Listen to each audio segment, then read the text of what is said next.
이제 내일 본문 말씀 가지고 같이 묵상하며 나가도록 하겠습니다. 스가랴서 지금 묵상하고 있는데요. 마지막 장 14장 이제 그 마지막 내용이 시작됩니다. 1절부터 8절까지 교독하고 시작하겠습니다. 1절 여호와의 날이 이르리라. 그날에 내 재물이 약탈되어 내 가운데서 나누이리라. 내가 이방 나라들을 모아 예루살렘과 싸우게 하리니 성읍이 함락되며 가옥이 약탈되며 부녀가 욕을 당하며 성읍 백성이 절반이나 사로잡혀 가려니와 남은 백성은 성읍에서 끊어지지 아니하리라. 그때 여호와께서 나가사 그 이방 나라들을 치시되 이왕의 전쟁의 날에 싸운 것 같이 하시니라.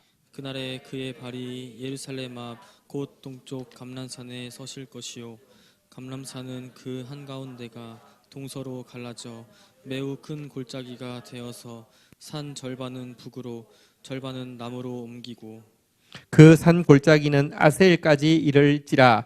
너희가 그 산 골짜기로 도망하되 유다 왕 우시야 때에 지진을 피하여 도망하던 것 같이 하리라. 나의 하나님 여호와께서 임하실 것이요 모든 거룩한 자들이 주와 함께 하리라. 그날에는 빛이 없겠고 광명한 것들이 떠날 것이라.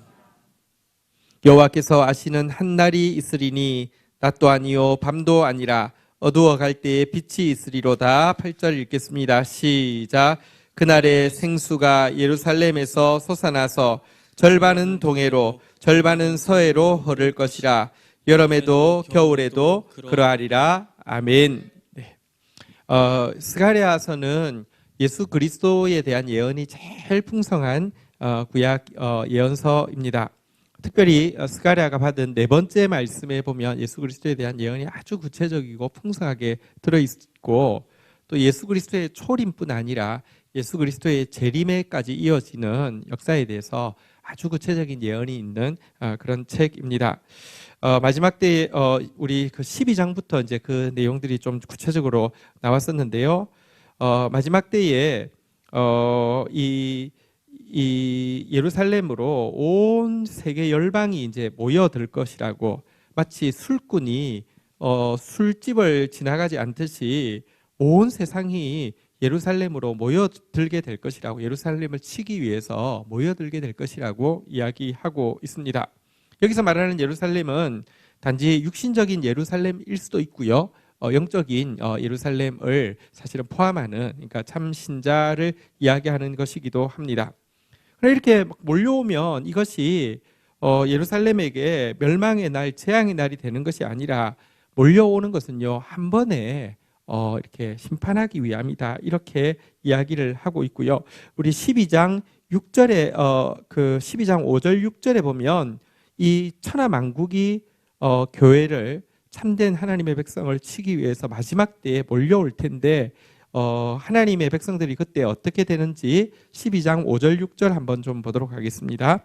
12장 5절 6절 교독하겠습니다. 유다의 우두머리들이 마음속에 이르기를 예루살렘 주민이 그들의 하나님 만군의 여호와로 말미암아 힘을 얻었다 할지라. 6절 읽겠습니다. 시작. 그날에 내가 유다 지도자들을 나무 가운데에 화로 같게 하며 곡식단 사이에 횃불 같게 하리니 그들이 그 좌우에 에워싼 모든 민족들을 불사를 것이요 예루살렘 사람들은 다시 그 본 곳 예루살렘에 살게 되리라. 그날이 되면 하나님의 백성들이요, 우리 5절에 나온 대로 한번 따라하겠습니다. 만군의 여호와로 말미암아 힘을 얻었다. 지도자들이 이 성도들이 나 이런 사람인지 몰랐어. 저들 한 명 한 명이 만군의 여호와로 말미암아 힘을 얻었구나, 이렇게 고백하게 될 것입니다. 온 대적이 무섭지 않습니다. 실상 그날에 온 대적들과 참된 하나님의 교회의 싸움은요 무엇과 같다고 6절에 이야기합니까? 한번 따라하겠습니다. 나무 가운데 화로, 곡식단 사이에 횃불. 자, 여러분, 나무가 많습니다. 장작단이 엄청 많습니다. 자, 근데 그 중간에 화로는 하나밖에 없습니다. 여러분, 이 화로가 치면 어떡할까? 여러분들, 나무가 많으면 화로가 칩니까? 상관없습니다. 곡식단이 엄청 많고요, 횃불 하나 있습니다. 상관없습니다. 횃불은 무조건 이기고 화로가 무조건 태웁니다.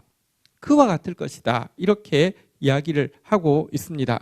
자, 그런데 이날에 어떤 신자가 승리하느냐? 우리 7절, 8절에 보면 그날에 승리하는 사람에 대해서요.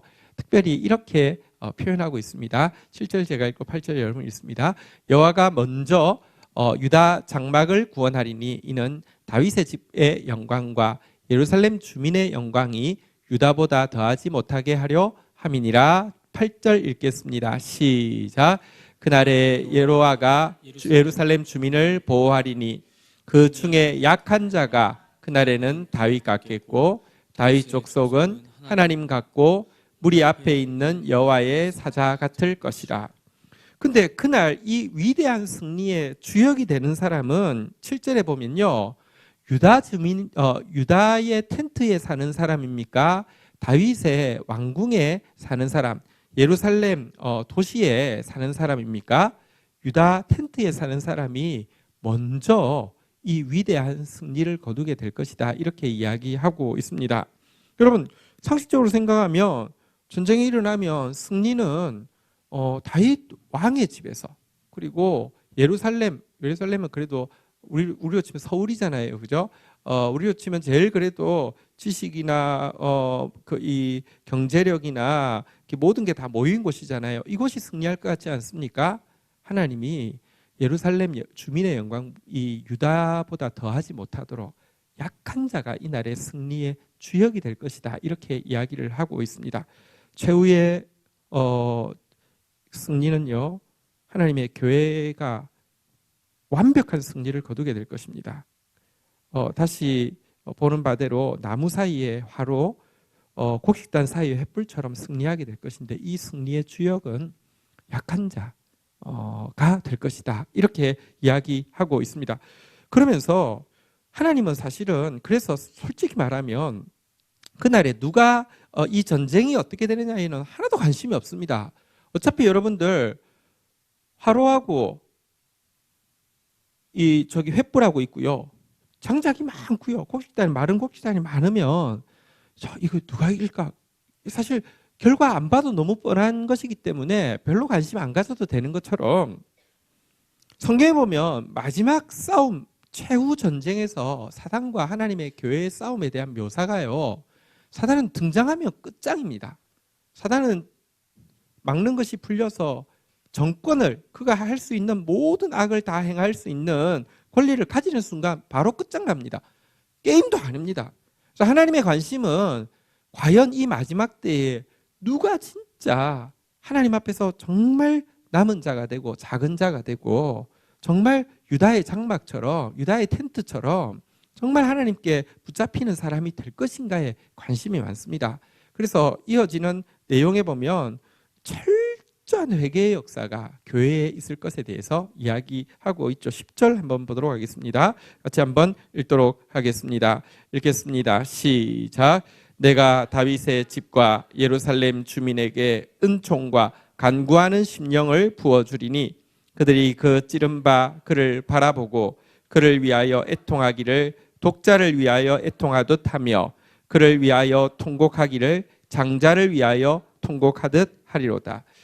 여러분, 대적이 어떻게 되는지에 관심이 없고 자기 백성이 어떻게 되는지에 관심이 있는데, 여러분, 이 마지막 위대한 승리를 거둘 자기 백성에게 일어나는 첫 번째 증상은 철저한 회개입니다. 내가 예수를 찔렀습니다.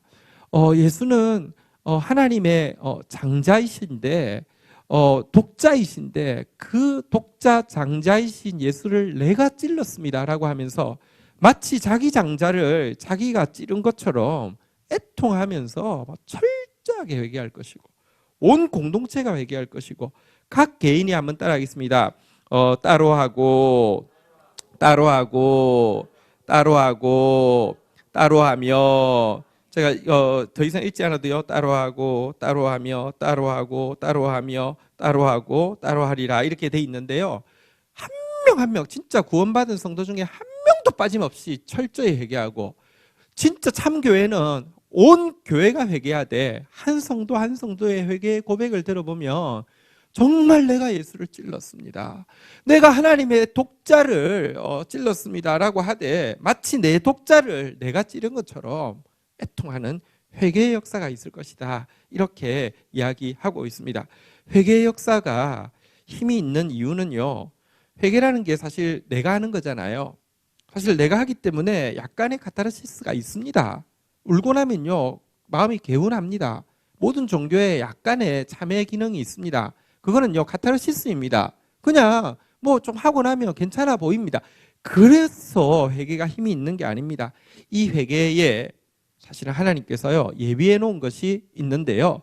하나님께서 이렇게 은총과 간구하는 심령을 부어주시는 이유는요. 우리 스가랴서 13장 1절 같이 한번 읽도록 하겠습니다. 스가랴서 13장 1절입니다. 같이 읽겠습니다. 시작.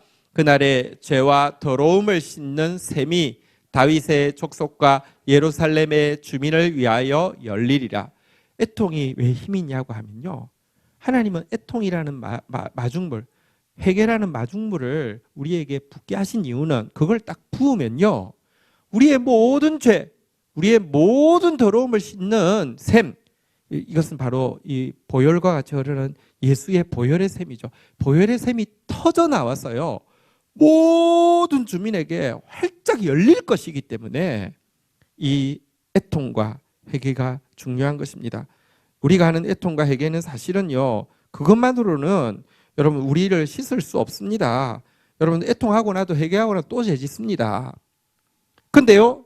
이 철저한 애통은 사실은 이미 우리의 모든 죄를 우리의 모든 더러움을 씻기에 충분하신 예수 그리스도의 보혈이 이미 뿌려졌고 그 보혈이 샘과 같이 쏟아날 것이기 때문에 이것이 애통하고 간구하는 모든 영혼에게 폭포수처럼 임할 것이기 때문에 의미가 있는 것입니다. 자, 그런데요. 지금까지 보면 다시 원점으로 가면 마지막 때 교회로 열방이 술 취한 사람이 술 마시듯이 술집 찾아오듯이 모여가지고요. 참된 교회를 칠 것이라고 했는데 그것이 실은 곡식과 그리고 나무가 횃불과 이 화로를 공격하는 거나 마찬가지라고 이렇게 이야기를 하고 시작했잖아요. 그죠? 여기도 보면 예루살렘에 보혈의 샘이 막 터져날 것이라고 이야기했는데요. 이 보혈의 샘이 터져나는 것이 구체적으로 어떤 것입니까? 7절, 13장 7절에 보면 이렇게 설명하고 있습니다. 같이 한번 읽도록 하겠습니다. 읽겠습니다. 시작. 만군의 여호와가 말하노라. 칼아 떼어서 내 목자, 내 짝된 자를 치라. 목자를 치면 양이 흩어지려니와 작은 자들 위에는 내가 내 손이 들이우리라. 자, 이 보혈의 샘이 터지는 것은요. 하나님께서 칼로 당신의 참된 목자, 당신의 참된 짝된 친구, 당신의 아들 예수 그리스도를 죽음에 내어 주시기 때문에 죄와 더러움을 씻는 보혈의 샘이 터져 나오잖아요. 그죠? 그리고 여러분 예수 그리스도에게 임한 이 죽으심은요. 예수 사람에게 임한 이 고통은요. 이 고통 우리를 구원하시기 위한 고통 맞는데요. 목자를 치면 양이 흩어지는 것처럼 사실은 예수 그리스도가 박해를 당하신 것처럼 예수 그리스도께서 고난을 받으신 것처럼 우리에게도 고난이 있다고 이야기하고 있고요. 열방이 모여든다는 것은요. 우리를 이렇게 멸하기 위해서 모여드는 이 박해가 있을 것을 이야기합니다. 박해가 있습니다. 박해가 없다는 말 아닙니다. 여러분 참된 교회에는 박해가 있습니다. 박해는 참된 교회의 표지입니다. 나쁜 짓 해도 멀쩡합니다. 이것은 하나님이 안 살아계신 증거입니까? 나쁜 짓 해도 멀쩡합니다. 이것은 하나님이 성도들의 기도를 안 들으신다는 증거입니까? 아니요. 기독교에서 최고의 징계가 뭔지 아십니까? 출교입니다. 출교가 왜 최고의 징계가 되는 줄 아십니까? 그것은 유기이기 때문입니다. 버렸다는 것입니다. 하나님은 버린 자에 관심 없습니다. 하나님은요. 여러분 예수 그리스도를 우리를 위해서 피 흘리시게 하신 것은 우리를 구원하시기 위함인데 여러분 이 구원이 우리의 고난을 면제하지 않는다고 이야기합니다. 우리의 고통을 면제하지 않는다고 이야기합니다. 그런데 고통이 있을 것이지만 아까처럼 궁극적으로는 화로가 횃불이 이기는 것처럼 완전히 승리하게 될 것이다. 유다의 장막 작은 자가 승리할 것이다. 여기도 보니까요. 이 박해 가운데 고통받겠지만 작은 자들 위에는 하나님의 손이 딱 덮어서 보호하실 것이다. 이렇게 이야기하고 있습니다. 사실은 박해는요, 고통은 우리를 하나님 앞에서 작은 자 되게 하기 위함입니다. 유다의 장막 되게 하기 위함입니다. 오늘 본문은 보면 이제 14장으로 오늘 본문으로 넘어가는데요. 오늘 본문은 보면 예수 그리스도의 초림과 예수 그리스도의 재림 사이에 있을 이 영적 전쟁, 이제 만국이 모여올 것이고 하나님의 남은 자, 작은 자들이 승리하게 되는 과정의 중요한 장면들을 한 장면 한 장면 쫙쫙 보여주는 그런 내용입니다. 한번 좀 보도록 하겠습니다. 1절, 2절 우리 한번 교독하겠습니다. 여호와의 날이 이르리라. 그날에 내 재물이 약탈되어 내 가운데에서 나누이리라. 2절 읽겠습니다. 시작. 내가 이방 나라들을 모아 예루살렘과 싸우게 하리니 성읍이 함락되며 가옥이 약탈되며 부녀가 욕을 당하며 성읍 백성이 절반이나 사로잡혀 가려니와 남은 백성은 성읍에서 끊어지지 아니하리라. 한번 따라하겠습니다. 여호와의 날이 이르리라. 구약의 선지자들이 특별히 후기의 선지자들이 가장 좋아하는 날이 표현이 뭐냐고 하면 다시 한번 따라하겠습니다. 여호와의 날. 여호와께서 개입하시는 날, 여호와께서 임재하시는 날, 정말 선지자들이 오랫동안 꿈꿔오는 날은 알게 된 것은 인간이 개선되어서 이 세상이 천국이 될 수 없다는 것입니다. 여러분, 인간은 어떤 정치 체제에도 어떤 경제 발전에도 어떤 무슨 철학이 뭐 이렇게 새로 생긴다고 해서 구원받을 수 없습니다. 절망입니다. 그런데 이 절망 가운데 선지자들이 보게 된 것은 여호와의 날이 이를 것이라는 것입니다. 하나님이 개입할 것이라는 것입니다. 온 땅을 흔들고 하나님이 개입하시는 개입이 반드시 있을 것이라는 것을 선지자들은 발견하고 이것이 그들의 소망이었는데요. 그런데 이 여호와의 날, 신약 성경에는요, 이 여호와의 날을요, 바울은 이렇게 불렀습니다. 한번 따라하겠습니다. 주 예수 그리스도의 날. 주 예수 그리스도의 날. 구체적으로는 주 예수 그리스도께서 임하시는 날, 이렇게 부르는 게 여호와의 날인데요. 이 위대한 선지자들이 꿈꾸는 그 날이 이르는데, 그러나 그 날이 이른다고 해서 우리는요, 그냥 영광을 받고 우리는 그냥 앉아 있다가 그냥 구원받고 이런 것이 아니라고 이야기합니다. 성도의 재물은 약탈되어서요, 나누어지게 될 것이고요. 2절에 보니까요, 이방 나라들이 막 이제 모여오게 되면 성읍이 함락되고 가옥이 약탈되고 부녀가 욕을 당하고 성읍 백성들이 절반이나 사로잡혀가게 되고 하나님의 교회가 마지막 때에 큰 고초를 겪을 것에 대해서 이야기하고 있습니다. 왜 이런 일이 하나님의 교회에 있을까요? 우리 사실 아까 앞에서 13절 볼 때 조금 안 본 부분이 있어서 한 번만 더 넘어갈까요? 13장 9절 한번 보도록 하겠습니다. 8절 9절 교독을 할게요. 왜 이런 일이 있을까요? 8절부터 읽을게요. 13장 8절 제가 읽고 9절을 우리 같이 읽읍시다. 여호와가 말하노라. 이 온 땅에서 3분의 2는 멸망하고 3분의 1은 거기 남으리니. 9절 읽겠습니다. 시작. 내가 그 3분의 1을 불 가운데에 던져 은같이 연단하며 금같이 시험할 것이라. 그들이 내 이름을 부르리니 내가 들을 것이며 나는 말하기를 이는 내 백성이라 할 것이요 그들은 말하기를 여호와는 내 하나님이시라 하리라. 다시 이야기합니다. 마지막 전쟁을 앞두고 하나님이 긴장합니다. 큰 경기 앞두고 선수가 막 긴장하듯이 할 수 있어, I can do 하지 않습니다. 하나님께 사단은요 한 줌도 안 됩니다.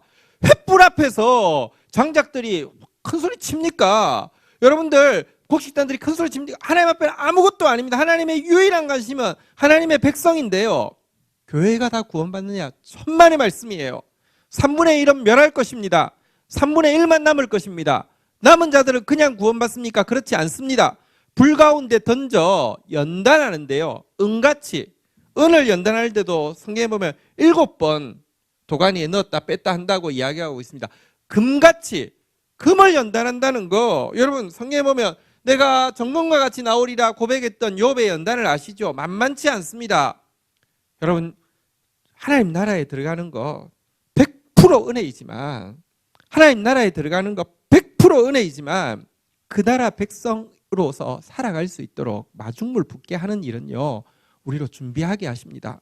내가 하나님 나라 백성 되기를 사모하지도 않고 하나님 나라의 삶의 방식인 거룩에 대해서 원하지도 않는데 그냥 천국 갖다 놓아 보십시오.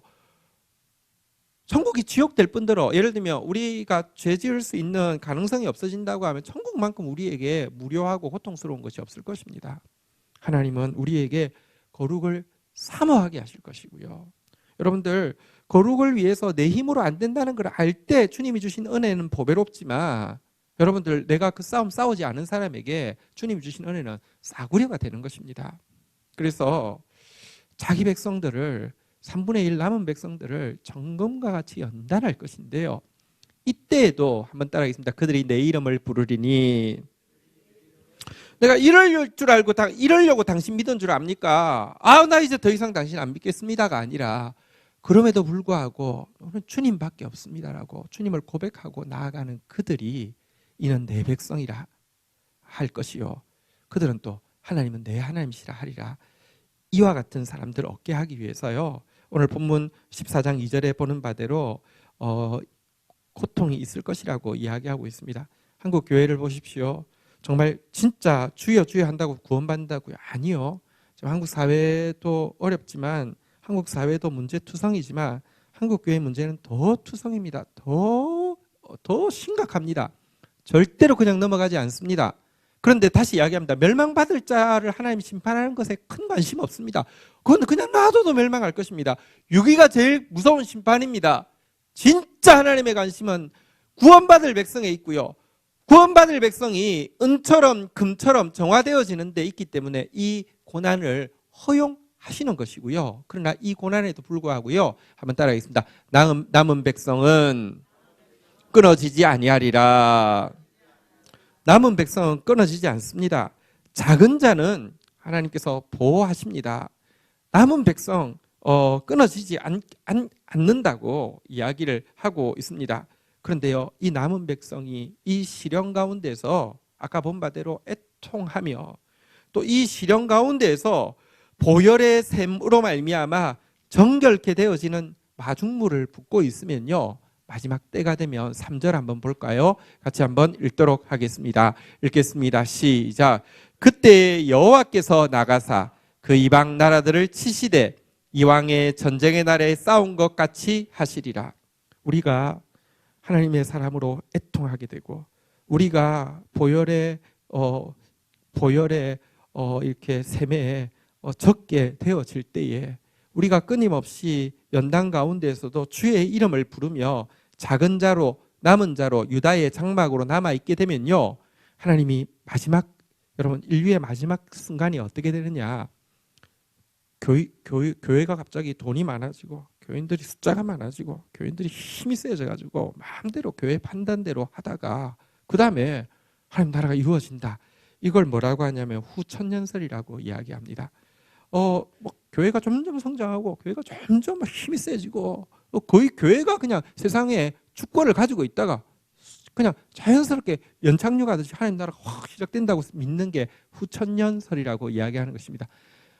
역사는, 교회사는 결국 그런 일은 절대로 일어나지 않는다는 것을 확인했습니다. 과거 교회가, 여러분, 서구 사회 전부 다에 돈을 다 쥐었고요, 권력을 다 쥐었고요, 힘을 다 쥐었을 때 교회가 가장 교회답지 못한, 가장 비참한 모습이었습니다. 지금 한국 교회가 왜 이 지경이 된 줄 아십니까? 한국 교회가 이 사회에서 기득권층이 되었기 때문입니다. 그것도 정의와 공의에 대해서는 전혀 모른 채 예수 이름만 가지고 기득권층이 되었기 때문에, 마치 여러분 부패했던 로마 캐톨릭이 권력과 금력 다 가지고 있었기 때문에, 여러분 그러면서 하나님의 이름 가지고 얼마나 많은 만행을 했습니까? 똑같습니다.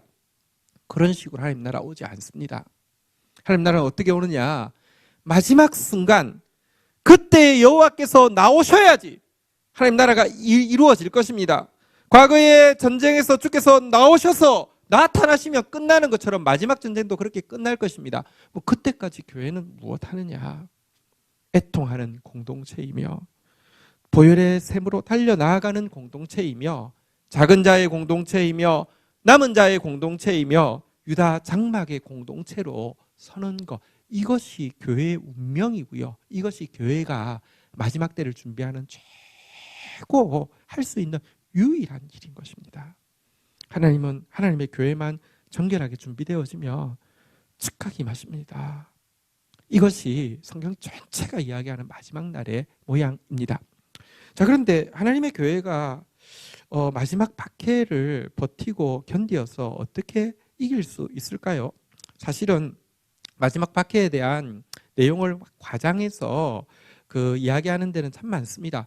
이렇게 7년 대환란이 임할 것이니까 빨리 피하라 뭐 이러면서 뭐 휴거를 받아야 된다 뭐 이러면서 여기 오면은 뭐 괜찮다 이런 온갖 이단들이 많이 있습니다. 아무것도 아닙니다. 7년 대환란 아무것도 아닙니다. 별것 아닙니다. 성경은 전혀 강조하지 않습니다.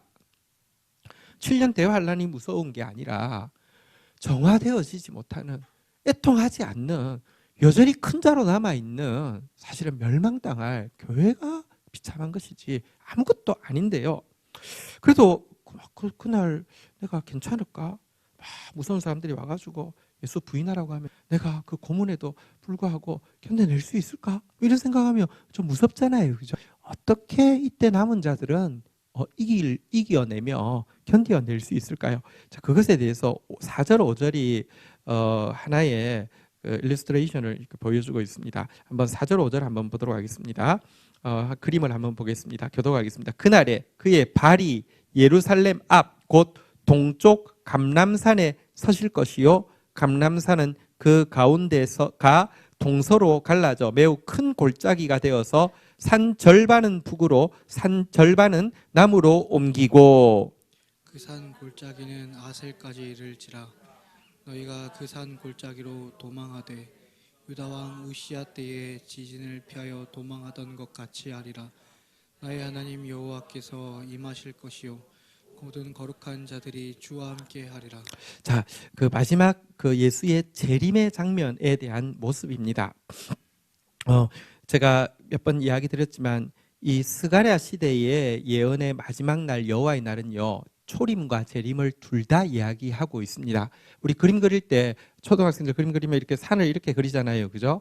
그렇지만 이 산하고 이 산하고 겹쳐져 있지만 실제로 가보면 이 산하고 이 산하고는 엄청 거리가 멀잖아요. 이 스가랴서에 나오는 여호와의 날은요 초림에 대해서도 이야기하고 또 재림에 대해서도 이야기합니다. 우리는 이미 초림이 지났기 때문에 이것을 보면서 초림에 대한 이야기와 재림에 대한 이야기를 이렇게 분별해서 볼 수 있고요. 또 한 가지는 초림의 모습은 재림의 모습을 보여주기도 합니다.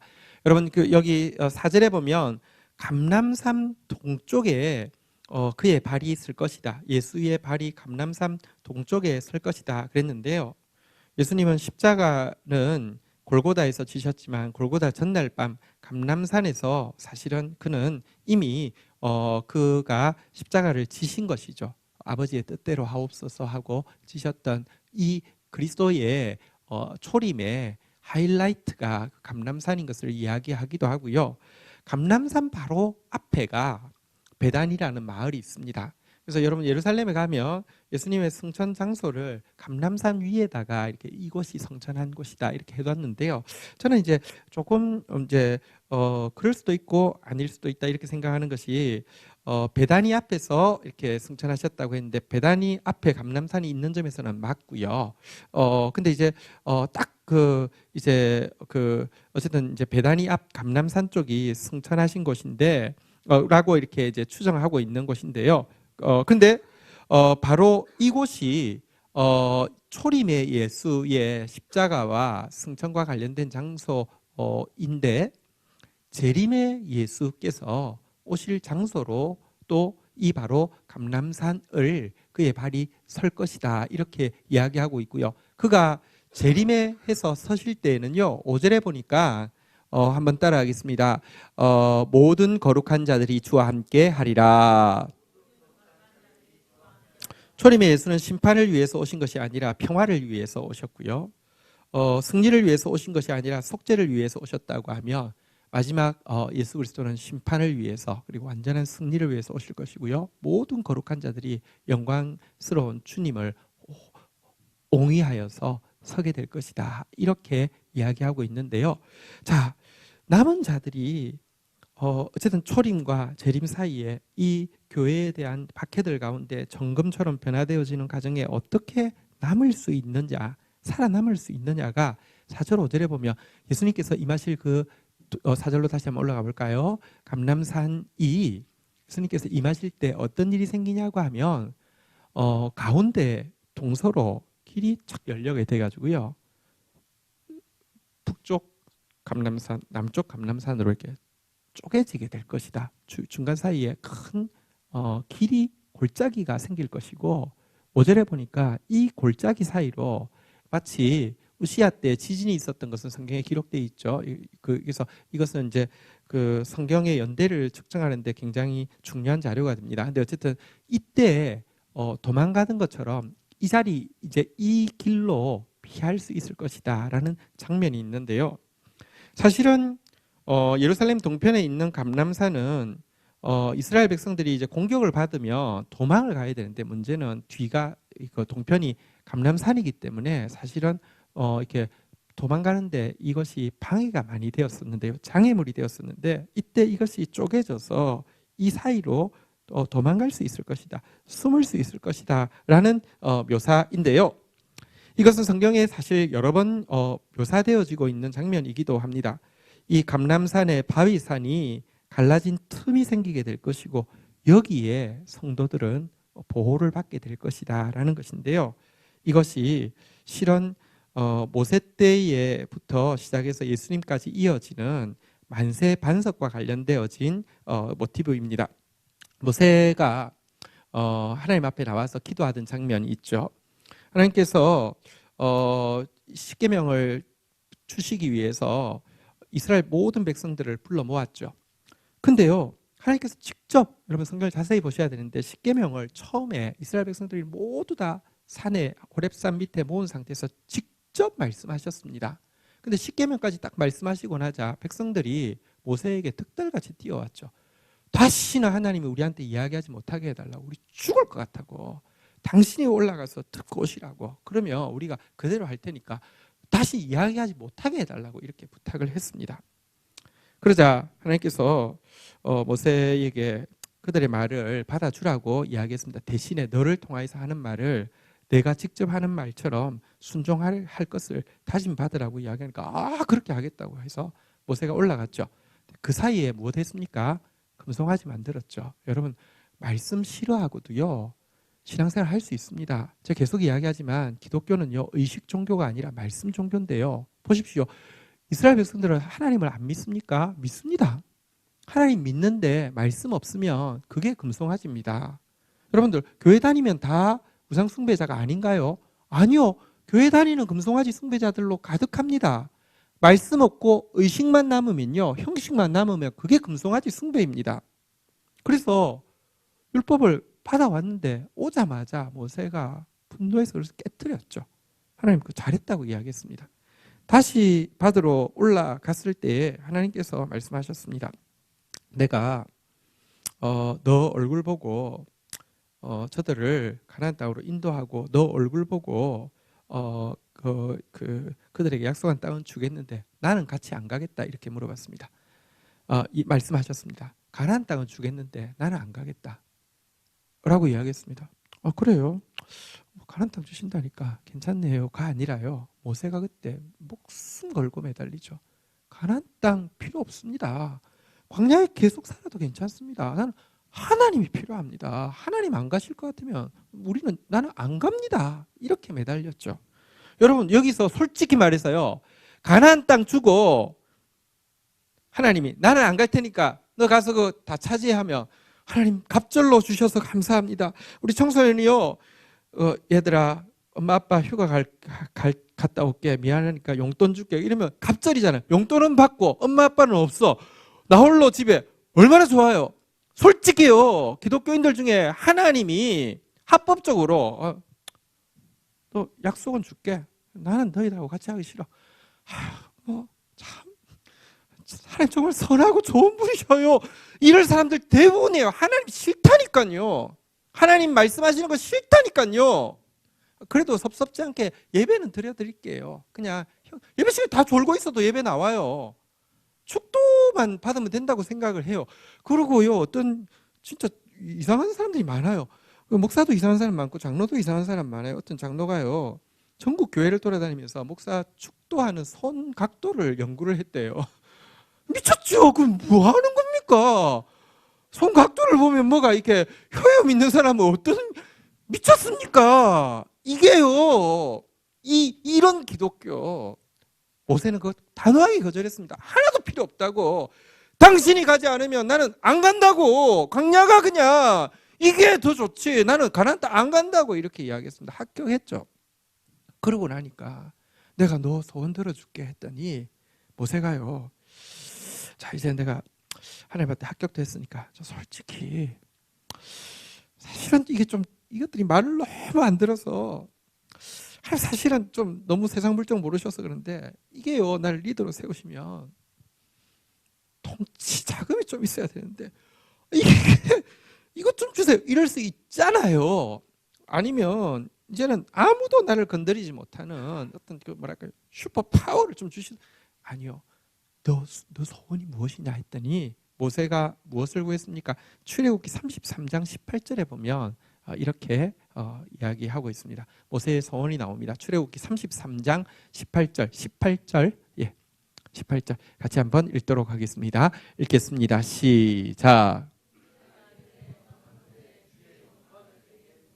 주의 영광을 보여주십시오. 제가 이야기했습니다. 주의 영광은요, 주님이 돈이 얼마나 많은지, 주님이 얼마나 힘이 센지 이거 보여주십시오. 이게 아닙니다. 주의 영광은요, 사실은, 자 19절 한번 볼까요? 같이 한번 읽도록 하겠습니다. 읽겠습니다. 시작.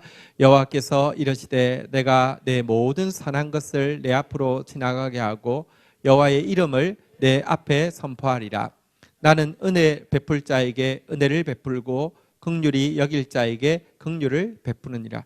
여기서 모세가 구한 여호와의 영광은요, 한번 따라하겠습니다. 여호와의 이름, 여호와의 이름이기도 하고요. 여호와의 이름은 무엇입니까? 여기 은혜로우신 하나님, 긍휼의 하나님이신데요. 20절에 가면 또 다른 표현이 나오는데요. 한번 따라하겠습니다. 내 얼굴.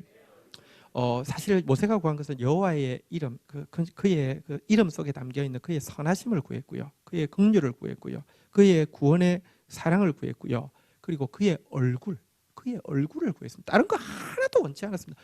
당신만 있으면 됩니다. 하나님 얼굴 보여주세요. 이렇게 구했습니다. 그러나 모세도 죄인이잖아요. 죄인은 하나님의 얼굴을 지금은 볼 수 없습니다. 그날에는 우리가 얼굴과 얼굴을 맞대어 볼 것이라고 그랬습니다.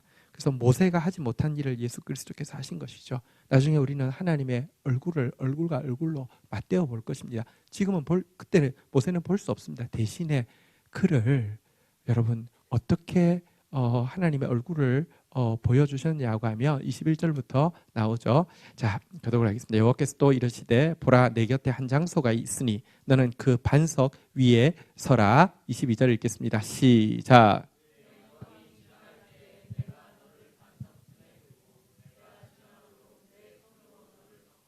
23절 같이 읽겠습니다. 시작. 손을 거두리니 내가 나의 등을 볼 것이요 얼굴은 보지 못하리라. 무엇입니까? 하나님이 반석 사이에 22절 보실까요? 이 틈이, 반석 사이에 틈이 있는데 하나님께서 그를 그 사이로 밀어 넣어서 손으로 막고는 지나가실 때에 등이 보일 때는 손을 떼서 그에게 당신의 등은 보여주시겠다고 이야기했습니다. 얼굴은 보면 죽기 때문에. 그런데 등도 그가 이 반석, 만세 반석이라는 것은 만세하는 반석이 아닌 거 아시죠? 만세 동안 변함없는 반석이라는 뜻이에요. 북한산 같은 데 보면 이렇게 진짜 그 몇 년 됐겠어요. 그죠? 그런 그 만세 반석 사이에 근데 갈라진 틈이 있는 데가 있어요. 그죠? 가끔 그 틈을 이야기하는데 그 틈 속에 이렇게 숨겼다가 이렇게 하나님께서 지나가시면서 등을 보여주시겠다고 했는데요. 이 만세 반석 사이에 있었기 때문에 모세는 친히 여호와께서 지나가시는 것을 볼 수 있었죠. 여호와의 얼굴을 어쨌든 얼굴이라는 게 사실은 이제 그의 성품을 이야기하고 그의 구원의 사랑을 이야기하고 그 직접은 볼 수 없었어요. 죄인이기 때문에. 그러나 하나님의 뒷모습을 보아도 우리 아버지의 뒷모습을 보면은 그런 책들이 있잖아요. 가끔씩 이제 아버지가 우리가 이제 남자들은 자라면서 아버지가라는 존재가 다가오고 아버지의 뒷모습을 볼 때 마음이 막 아리거나 아버지의 뒷모습을 볼 때 이런 게 있잖아요. 그죠? 근데 하나님의 뒷모습 그러나 하나님께는 이 뒷모습이라는 것 자체도 뭐 어떤 우울함이나 아니면 뭐 무거움이나 실패 이런 것은 아니니까 영광 그 자체이시니까 어쨌든 하나님의 뒷모습을 볼 수 있었던 것은 만세반석의 틈 사이에 숨어져 있었기 때문인데요. 마찬가지입니다. 여러분 감람산이 쪼개져서 그 틈이 생기고 이 만세반석 사이에 틈이 생겼는데 이 틈은 전부 예수 그리스도의 옆구리에 난 창에 찔리신 이것을 이야기합니다. 여러분 이것 사이에 숨은 자가 남은 자는 아까 작은 자를 하나님께서 팔로 가리우신다는 표현도 나왔고요. 모세도 이렇게 가려줬잖아요. 그죠? 이 만세반석 갈라진 틈, 창에 찔리신 예수 그리스도의 옆구리에 숨는 자는 넉넉히 이 시련의 시간들을 이겨낼 수 있다. 이렇게 이야기를 하고 있는 것입니다. 여러분, 여기에 숨는 자. 그런데 여기에 숨는 자가 누구냐? 다시 이야기합니다. 우리 18절로 한 번만 더 갈까요? 출애굽기 33, 18절 한번 따라하겠습니다. 주의 영광을 내게 보이소서. 헛된 것 구하고 있는 사람은요. 신앙생활 했어요. 신앙 체험했어요. 신앙 직분 가졌어요. 다 넘어집니다. 그런데 끝까지 모세처럼요. 하나님의 얼굴을 구하구나. 하나님 없는 가나안 필요 없어요. 소원을 들어줄게. 하나님 얼굴만 보면 돼요. 하나님 얼굴. 이러는 사람은요. 끝까지 만세반석 갈라진 틈에서 예수 그리스도의 보혈 안에서요. 작은 자로서 남은 자로서 여러분 남을 수 있게 되고요. 그 남은 자 통하여서 하나님께서 곡식단 사이에 횃불처럼 장작단 사이에 화롯불처럼 하나님께서 쓰신다고 그랬습니다. 우리 끝까지 그리스도의 보혈 이 흘리신 이 만세반석 갈라진 틈 사이에 숨는 자, 다시 말하면 주 예수의 얼굴을 구하는 자로서 끝까지 서 있는 저와 여러분 되시기를 주의 이름으로 축원드립니다. 자, 이때 이제 그리스도께서 친히 이제 재림하신다는 것이죠. 그의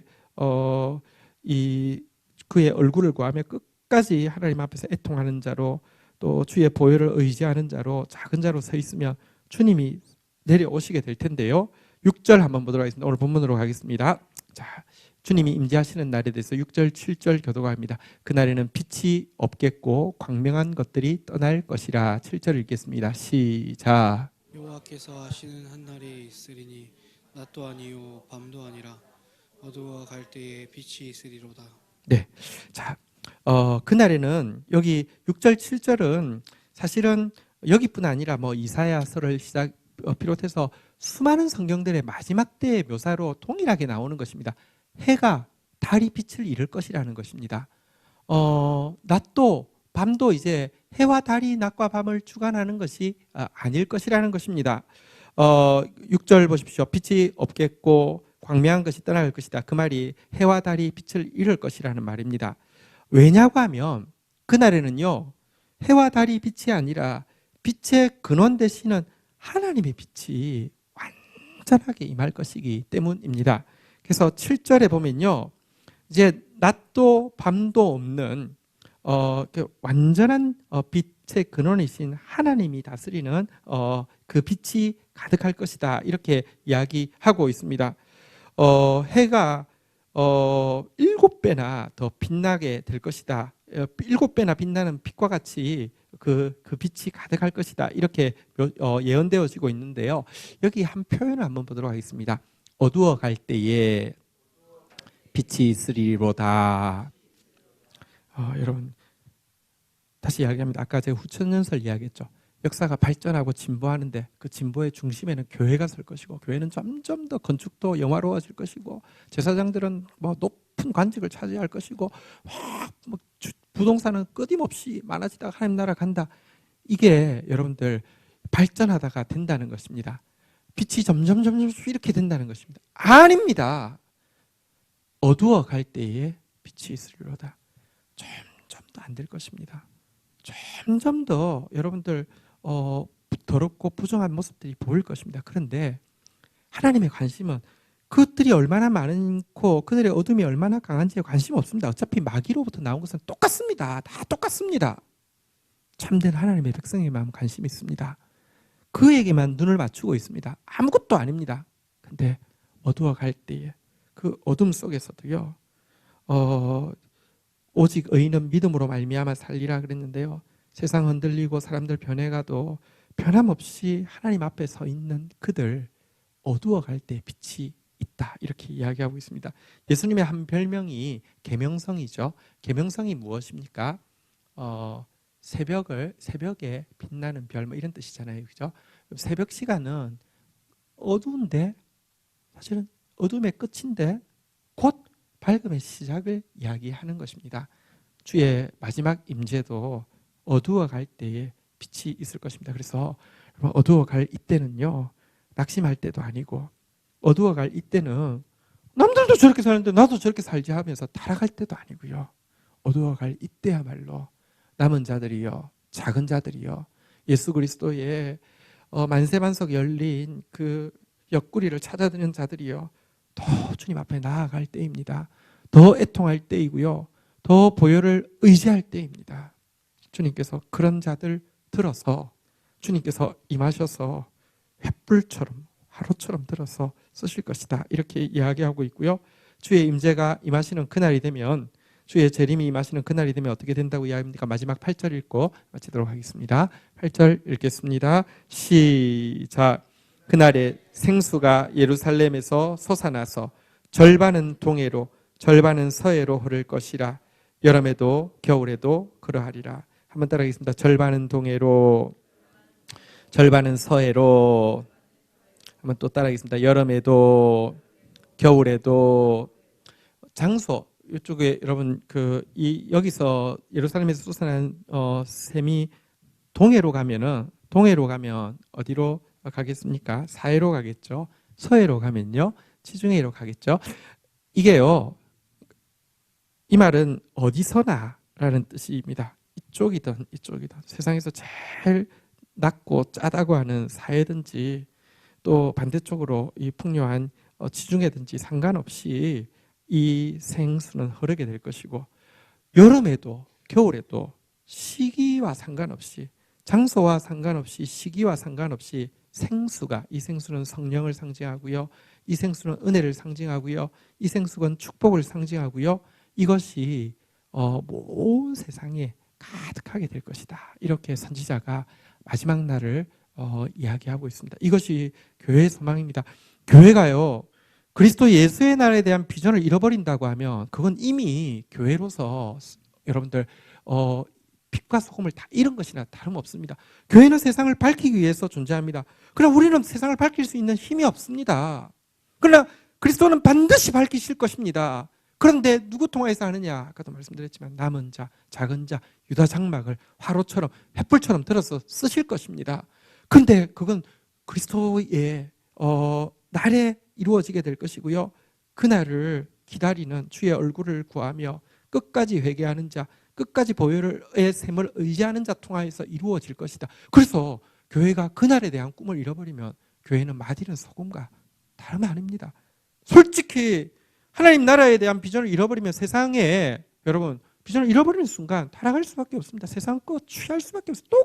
똑같이 명분만 그럴듯하게 놓지 전부 돈, 전부 명예, 전부 쾌락 추구할 수밖에 없습니다. 근데 여기 나오는 하나님 나라의 이야기가 허상이라고 하면 이건 또 아무 의미가 없겠죠. 그런데요, 성경은 예수 그리스도의 초림에 대해서도 예언하고 그대로 이루어진 것처럼 예수 그리스도의 재림에 대해서도 여러분 예언하고 있는 것 반드시 이루어질 것입니다. 이 땅의 소망은 그리스도의 재림입니다. 그리고 그리스도의 재림이라는 게 그날 올 때까지 넉넉고 있으라는 게 아니잖아요. 우리에게 계속 남은 자로 연단되어지는 것, 작은 자로 더 이렇게 겸손해지는 것, 하나님 앞에서 주의 얼굴을 구하는 사모하는 자로 서는 것, 이것이 우리의 사명입니다. 그런데요, 이 날에 대해서 우리 7절에 한 가지 표현만 더 보고 마치도록 하겠습니다. 7절 시작할 때 보면 이렇게 표현합니다. 한번 따라하겠습니다. 여호와께서 아시는 한 날, 여호와께서 아시는 한 날. 때와 시기는 아버지께 있고 아무도 알지 못한다고 예수님도 이야기하셨죠. 그런데 아버지는 그 때와 그 날에 대해서 사실은요, 계획이 없거나 대책이 없거나 글쎄요, 뭐 나중에 한번 생각해 보지가 아닙니다. 여호와께서 아시는 한 날, 이미 하나님의 완전한 계획 가운데 하나님은 하나님의 때를 정해 두셨습니다. 그리고 그날은 가장 완전할 것입니다. 마지막은 주님의 주권 가운데 있습니다. 기독교는 전 우주의 대번역과 전 우주에 일어날 거룩한 구원과 전 우주에 일어날 죄악에 대한 심판의 그날을 하나님께서 예비하고 계심을 믿는 종교입니다. 그리고 그분 앞에 서는 것이, 그분의 얼굴을 구하는 것이 우리의 전부인 신앙입니다. 우리 그 하나님 앞에 같이 한번 서서 찬양하고 나가는 시간 가지도록 하겠습니다. 같이 자리에서 일어서시겠습니다.